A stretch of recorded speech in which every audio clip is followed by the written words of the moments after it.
and welcome to Legal Affairs. My name is Diamond Liddy, and I'm the public defender of the 19th Judicial Circuit. And we are going to be talking about school stuff today.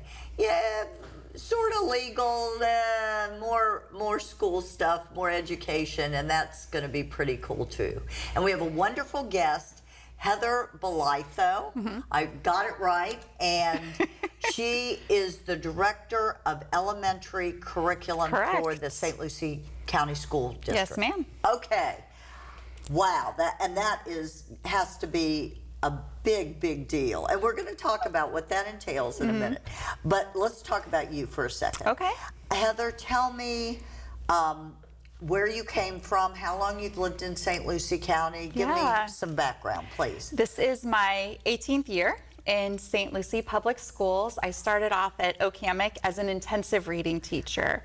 What is intensive reading? So that's working with our students who, in middle school and in high school, intensive reading in particular is our students who are significantly behind. 2 grade levels are behind in reading based on state assessments and other criteria. Okay. So I got to work with mostly 7th graders, but 6th, 7th, and 8th graders who were significantly below where they needed to be. Okay. And in that, I was able to find a love for helping kids become readers and become writers. Right. And that just kind of was the pathway for the rest of my career in helping kids become stronger readers and lovers of reading.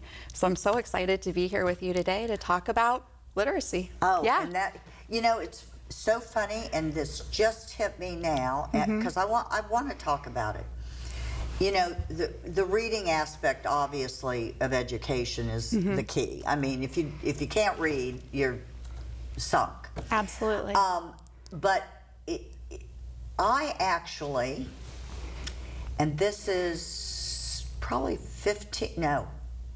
about 15 years ago, Judy Miller, who I'm sure you remember, she was the head of Big Brothers Big Sisters. She started an initiative called Jump Into Reading. Yes.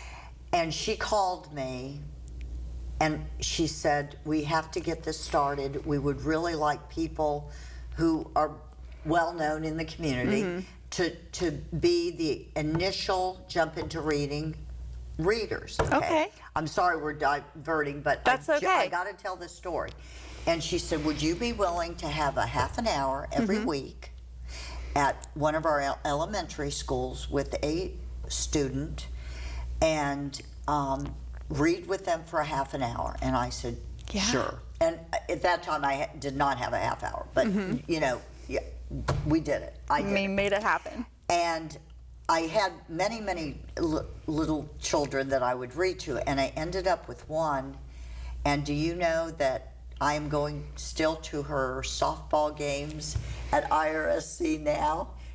I read to her through the, you know, the formative years, and then kind of adopted the family, and we have been friends ever since for all. And like I say, she's a beautiful, successful, in college softball player and nailed it. But do they still have the Jump Into Reading program? So they still have different initiatives through Big Brothers, Big Sisters. I'm sure it looks a little bit different now, but we still do have that where people come in and work at specific schools with identified students to help fill that gap. Because what you just talked about was that relationship that comes when you read together, right? And there are so many different components of reading. Reading is a very complex set of skills and thinking processes. But when you have that moment, when you're able to sit down with someone, read a book, and they can hear how you're voicing the characters, the nuances, the prosody, all of those different pieces, and there's so much to it. That act of reading aloud with a kid can be so powerful, and it can be life-changing. Oh, yeah. Absolutely. Well, it was for me, and I think for her on without a doubt. Okay, so let's back up. We digress. Okay. So you started doing that, and then what did you do? So what I saw with my kids in my intensive reading classes, there were a few different pieces. If there are kids who are struggling in reading, they're struggling in reading for different reasons, right? Right. Sometimes I might have a language impairment, or I'm not understanding, like I need to have a better understanding of vocabulary and text structure and how sentences come together, syntax. Sometimes, oftentimes, it's decoding. I don't know how to take these different letters and take the sounds and put them all together to form words, or I don't know how to do that fluidly. Right. Or I don't know how to do that with multisyllabic words, so I struggle. I can what multisyllabic. Okay, so like yes, multi-syllable words. right? Okay, multisyllable words. So our fancy term is multisyllabic words. Well, I'll start talking, race judicata now. There we go. I know we're gonna transfer into that. But you have kids who can decode simple words, like shorter words, single syllable words, and then they get into these longer words and they don't know how, right? So it's figuring out, what is that piece? Or is it that when kids are reading, they don't know the metacognition, what's going on in your head? What do good readers do when they're reading? And sometimes kids think, oh, if I can read the words on a page, I should understand it. They don't understand that when I'm reading these words on a page, I'm having this internal conversation with the text. I'm asking questions. I'm making connections. So all of that comes together. But what I saw in intensive reading was we had kids. I'm learning some things today. It's a complicated thing, and there's a lot of science surrounding it and what all those different components are and how to best teach it. But what I found was when you were able to find that key, what is the piece? And when kids started to read, when they started to pick up a text and tackle it independently, and they had success with it, they would read more, and then not only were they doing better in reading, but they were doing better in absolutely everything. So what I wanted to do was, I was thinking to myself, if I could help kids become readers sooner, what an impact that could be. So I was blessed with the opportunity to be the media specialist at OCAMIC, where I got to work with pre-K all the way through 8th grade. And I did that for 5 years. Wow. Absolutely loved it. Some of the best years of my career. And then every year has been the best year of my career, though, because I get to do so many cool things. Best year ever. But then I got to go on. I saw that while I got an opportunity to help kids find texts that they loved, you still had those kids who were falling behind because they didn't have the skills they needed to access those books. They wanted to read these big books, but they didn't have the skill set to do it. So I started at my school working with teachers and helping, still at OCAMIC, come up with different strategies, and a position became available at Weatherby to be a literacy coach. So I went to Weatherby Elementary, and as a literacy coach, what is that? Oh, it's such a cool position. They're all such cool positions. But that was an amazing position, because as a literacy coach, your job is to support teachers in providing quality instruction for kids, specifically in literacy around the world of reading and writing. So what we got to do is dig into our curriculum and talk about not necessarily the what, because we have the what, but how. How do I deliver this information to kids in a way that they're able to get from it what they need to get from it? And what do I do for Heather, for Diamond, for Craig, for whomever? What do I do for these people? Because this kid needs to be challenged and needs some acceleration. This kid over here is still struggling with decoding. This kid over here is struggling with fluency. This kid over here is struggling with this component. So it was finding what are the pieces that each kid needs so that we can come together and put plans in place to meet those kids' needs. So as a literacy coach, you get to help with planning. For each individual child? So as a grade level, we would plan for the whole. I see. But then as a teacher and as a grade level, we would look at our data and have conversations, say, I have these kids who are struggling with this. Okay, let's dig into their data and let's see what we can do for this group. What can we do for this group? Or what we're doing isn't working for Heather. What is it that Heather needs? And who is the best person on our campus to help Heather get what she needs? So it was a lot of those pieces with working with teachers, identifying needs, identifying school-wide, class-wide, group-wide, individual student-wide needs.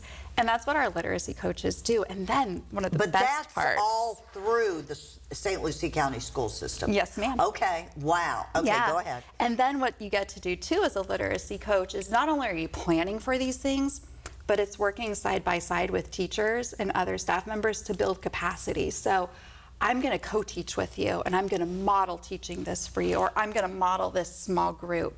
And then I can watch you do it, and we can have conversation about how to continue to grow. Or we can go and watch a master teacher do it and have conversations about how do we take what they did and move it into what you're doing. So it's a really formative, it was an amazing position to be in. So they still have, obviously, literacy coaches we do, now. Okay. Yes. And then what did you do? So then I went on, I was privileged to be a part of the ELITE program, which is a collaboration through St. Lucie, Martin, Okeechobee, and FAU. And it's an educational leadership program. So I went through that program. I got my degree in educational leadership, and my plan was just to take that to be a better coach, because I loved coaching. Right. And I had an opportunity come up. You go into the assistant principal pool, and I wasn't sure that I wanted to be an assistant principal, but when I sat down and I had my first interview, I was like, oh my gosh, yeah, we could do such cool things. Right. So I got to be the assistant principal at Parkway Elementary. Wow. For a few years, and we had some, it was through COVID, we had some amazing and growing experiences there. I got to be the assistant principal at FK Suite. I then went to FK Suite, and then most recently I was the principal at Morningside Elementary. Wow. Yeah. And those are all star, 5-star, golden star schools. Oh too. My gosh. Well, and it's so cool because no matter where you are, you have your own challenges and you have your own like high points, your own bright points. So it's really just, every school I've been at, I've loved for different reasons, but every school. But now you, okay, so the last before this position, you were principal, okay. And so the step up from that is the director of elementary, that is a huge job, yes.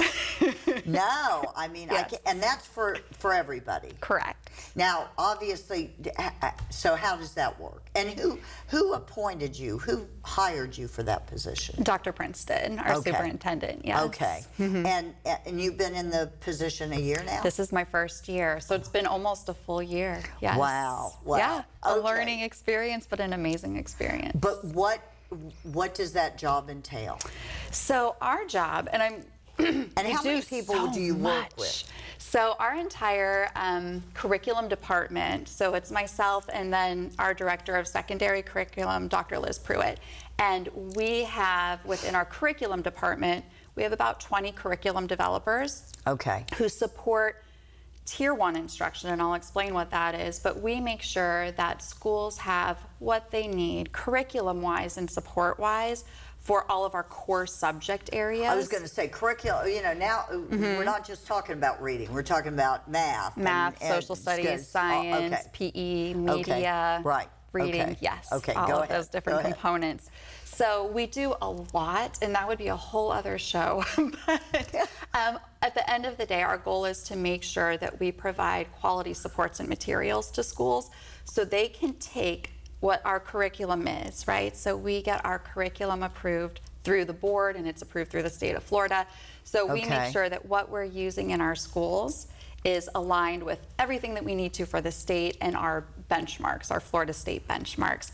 So in reading in 3rd grade, we need to make sure we cover all of these benchmarks or standards. Okay, and again, you know, work with me because this is outside my... I know, and I'm in EduSpeak, so I apologize. So you come up with a curriculum. It has to be approved by the school board, and then it goes to the state and has to be approved. And who approves it in the state of Florida? So the Department of Education. We get their stamp of approval that yes, this curriculum that you've adopted. So, for example, we use, you know, in math, we have this is the curriculum that we've purchased, and we go through a curriculum review process. So it's not Heather Bolitho saying, oh, I like this one, let's do this. Yeah. Whenever we go, every 5 years in the state of Florida, you go through an adoption process where you look at the curriculum that is available for specific subject areas. Like right now we're going through science adoption. So here are all of the science textbooks that are available that have been provided by different companies, right? And we bring in teachers, we bring in community members to go through and say, does this meet everything that we need to teach? And is this what's best for our teachers and for our kids?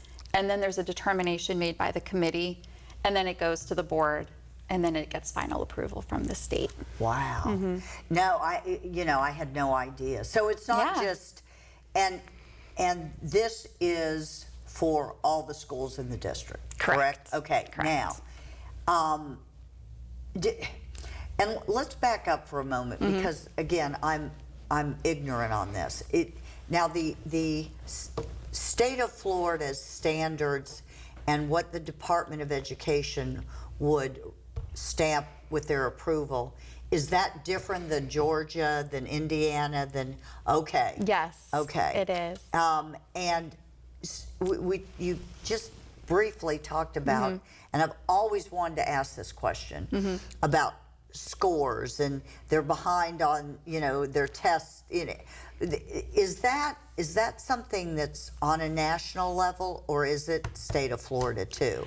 Like when kids take tests and they're lower in one area or whatever, and you decide they should go here or there, or they're gifted or they're not gifted or whatever. Who says that? Who tells us that? So there are some assessments that are given that are on the national level, right? Okay. And they For example? For example, and you know what? One of the names escapes me.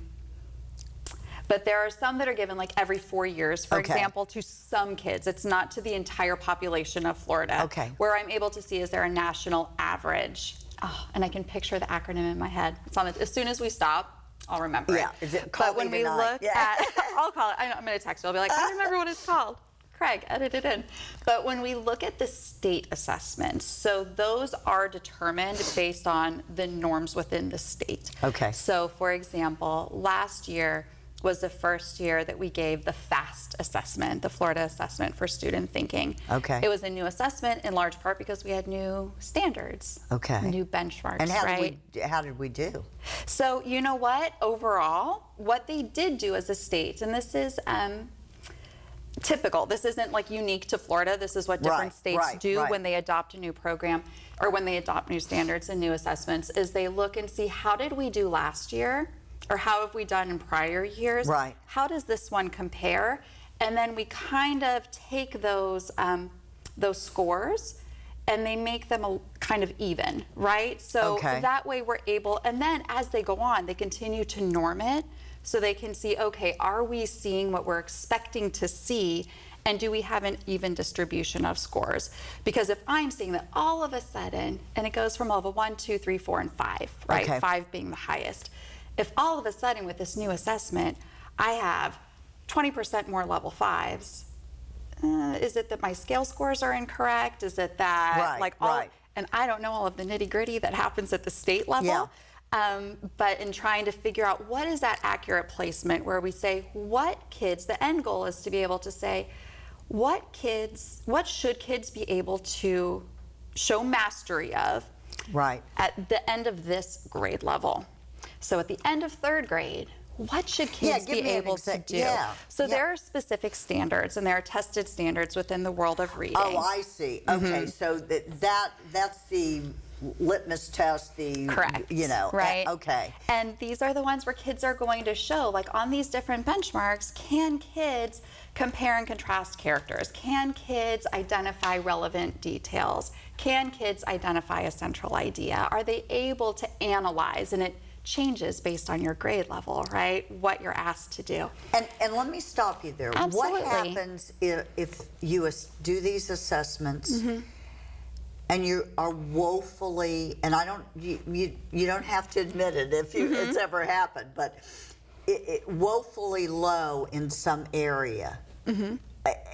Because this is the whole, what do you do? Do you just have an emergency meeting and say, I mean, fix it. I mean, what do you do? So it's interesting because whenever we look at anything, when you're at the school level, district level, you're always comparing and saying, is this something that's unique to us, Or is it something that we're seeing? Oh, I see. Right? Is this something, because if we're seeing this as a trend across the entire state or country, then you kind of take a deep breath. And we're able to say, okay, because we still need to address it for sure, but is it perhaps how it was assessed? Is it the level of the, like, what is it? And at the school level, so we also have, you know, our state testing now has changed this year. It used to just be end of the year state testing. Right, it's not anymore. And it was for grades 3 and up, right? Right. Now we have it throughout the year. You have it at the beginning of the year as a progress. Well, it makes sense. Right? Middle it and then makes end. sense. We love the data and being able to your point, drill in and say, okay, wait a second. Yeah, we're in the middle of the year and they don't get this concept yet, right? Right. And there are some things, like in the world of math, for example, and math and reading are the two where you have it throughout the year. Right. But in math, for example, reading, it's recursive. I'm going to see these standards time and time again because reading is a holistic activity. But in math, I might not get to this set of benchmarks until later in the year because I'm not there yet. And math builds upon itself. So you might see middle of the year where you're like, ooh, we didn't do so hot in that because we haven't taught it yet. Yeah. You know what I mean? I got it. But if you do see, oh my gosh, so my school down the street did far better than me on this, then as a school you're able to say, oh, okay, I need to. I need to step it up. Wow. Or you can do it by the classroom. Right. And you can do it by kid too. You can say, wait a second, Heather did not get that. I need to pull Heather for some remediations to make sure she understands this concept. Got it. And how does St. Lucie County fare comparatively? You know, we're really excited because when you look at student achievement, oftentimes it directly correlates with income, with family income. Sure. And on almost every metric, we far outperform where we should be. And again, you look at where we are comparatively, right? So it's where we are compared to other districts and where we are compared to the state. So we're really happy with most all of our metrics and being able to look at, to your point, like what are some of those areas where we can continue to grow? We've had a focused effort on math, particularly in grades 3, 4, and 5, because we know that you learn skills in grades 3, 4, and 5 that really make a difference and matter when you get into middle school and into high school. If I don't have, and the same is true of reading, but when you have those identified specific skills that you need to be able to move forward. So we've been putting a concentrated effort there to be able to continue to raise our standing in the area of math. Wow. Well, okay, believe it or not, we've got about 5-6 minutes left. Oh my gosh. I know. I told you. You'll have to come back, Heather. But we got to talk because Scott Van Duzer, who I adore, is the reason you're here. And that was kind of the catalyst. I called Scotty and I said, I know you did this really cool thing with reading. I want you on the show. And he goes, no, I've got somebody better, which was you. So, but what did Big Apple Pizza do? Because that was cool. Oh my gosh, it was so cool because, you know, and this goes back to where our conversation started with helping kids enjoy books, right? Enjoy it and not have it be a chore. So they had a Read to Succeed initiative where Big Apple Pizza invited students from all of our K-5 and K-8 schools to come out to Big Apple Pizza, and they were given free books through our Children's Services Council. And when they read, they got free pizza and they got a free Pepsi. So there was like this incentive to go. Schools had different nights. So you so you knew like this school was on this night, it was at the Bay Shore and at the Fort Pierce locations. And I got to go to some of them, and I have to tell you, it was the coolest event. So we had Bookman from Children's Services Council. He's there like in a cape, and he has like, and the kids absolutely, he is like the coolest person. And kids were just at tables. They were handing out books. Kids are there eating pizza and eating and reading. Eating and reading, and then you raised money for your school. So they raised I have a cheat sheet so I don't tell you the wrong numbers, but they raised $15,854 that was they were donated to schools. And we had the school that had the largest participation got an additional $10,000 through the Van Duzer Foundation and other sponsors. And that was Fairlawn. They had 100% participation and got an additional $10,000. But the coolest part of it, so they gave out almost 3,300 pieces of pizza and Pepsi. Yeah. However, 8,250 books were given away for kids to bring home, and I get goosebumps thinking about it, to bring home and build home libraries. Because if kids don't have access to books, how do they go home and practice and build that love? So they were able to come to this cool event, and you got to see families at tables sitting there, and like, you know, moms, aunts, dads, uncles, sitting with kids and flipping through pages and talking about what they were reading. And they were excited. Well, and you know, it reminds me, I'm talking too much about personal things, but it brings up memories. But reading is personal. It is. Mm-hmm. And I remember the beauty of initiatives like this is that you can change a life. You can change a child. Absolutely. You can do something like this that will make the difference between them hating reading, being a good reader, being a bad reader, whatever. Yeah. And these are the things that make a difference. And my mind goes back to when my son was in first grade, and I remember his first grade teacher saying, "Diamond, I hate to tell you this, but Blaze would rather pick up trash than read. We need to change that." Yeah.